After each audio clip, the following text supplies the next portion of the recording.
All right, so this is the 5th time that you've done the Captain America suit.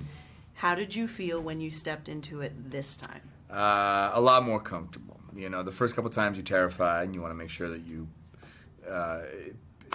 pay the character the right respect that it deserves. But you know, now that I feel a little bit more comfortable doing it. It's exciting, and it feels like home now. Love it. So your character goes on a different and unexpected moral journey in this film. How did it feel as an actor to explore this side of Captain America further? It was great. You know, they always make Cap's decisions very.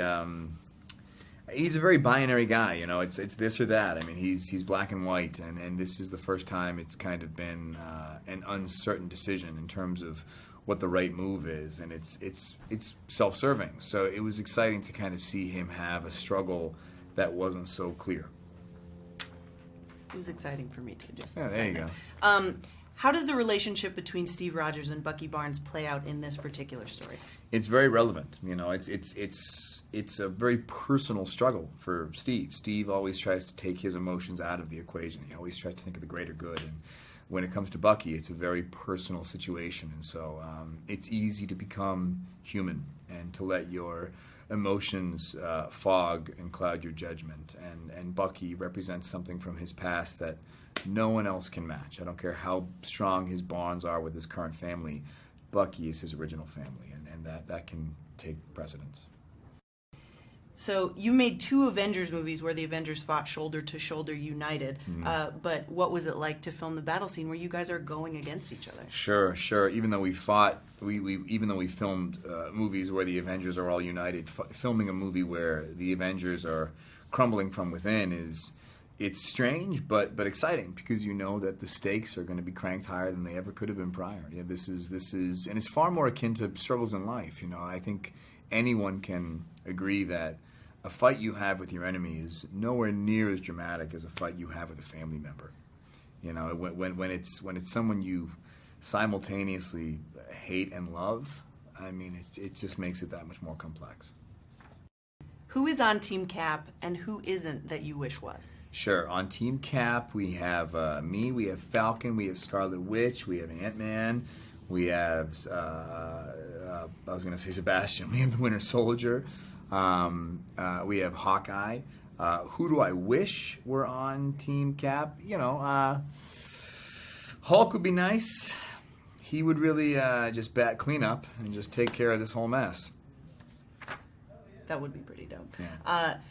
So was there any friendly rivalry between Team Cap and Team Iron Man off screen? Sure. I don't think so. Again, we're all so close, and we've all done multiple movies together now. I mean, it's funny to even come to set and remember, oh yeah, we're not on the same. I fight you. Do I fight you tomorrow? You know, it's a strange thing, because again, we're all so used to making these movies together as a unit and doing press as a unit. It's strange to come to work and remember, oh yeah, we're on opposing sides tomorrow, aren't we? You know, so no, it didn't feel too much like the rivalry carried off set.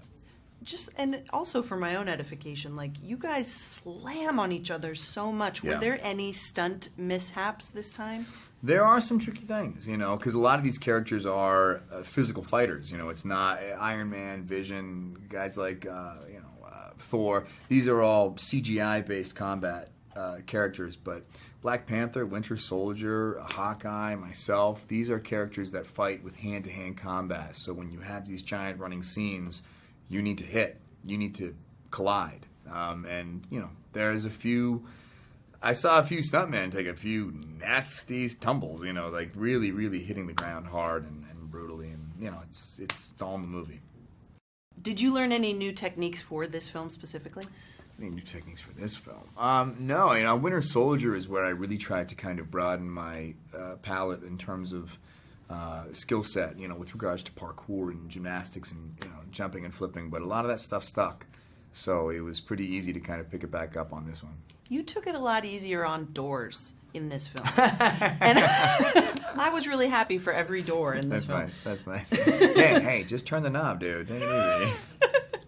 So can you talk about working with Joe and Anthony Russo on this film specifically? Yeah, they're great. I mean, it's the biggest thing, in my opinion, for an actor on set is trusting your director. As an actor, the worst thing you can do is play it safe. The worst thing you can do is go to set and think, this is my instinct, and I'm only going to stick to my instinct. And you know, if we have 3 or 4 takes, I'm only going to use these takes to get on film what I think the character needs. The best stuff comes from those risks and those chances and the stuff when you kind of put yourself out there. And you don't tend to do that when you don't trust your director. And I shouldn't make it a negative. When you trust your director, that's when you go for it. That's when you really take chances. And the best thing about Anthony and Joe is that I trust them so completely, so fully, that I'm willing to just say, listen, can we do one more? I'm just going to try something. And if you don't like it, you don't like it. I don't have to worry that you're going to use it incorrectly. Nice. Ooh, if you could sum up this movie in one word, what would it be and why? I would say legendary, but I think I'm a little biased. And then, what can fans expect when they go to see this movie? You're going to have the experience of a comic book movie, but it's not going to feel like a comic book movie. The Russos do a really good job of taking movies where people fly and shoot lightning and, you know, do very heightened things, but it feels grounded. It feels relatable. It feels like a normal human story, a human struggle with a little streak of comic book in it. It doesn't feel so completely overwhelmingly comic booky that it's no longer identifiable.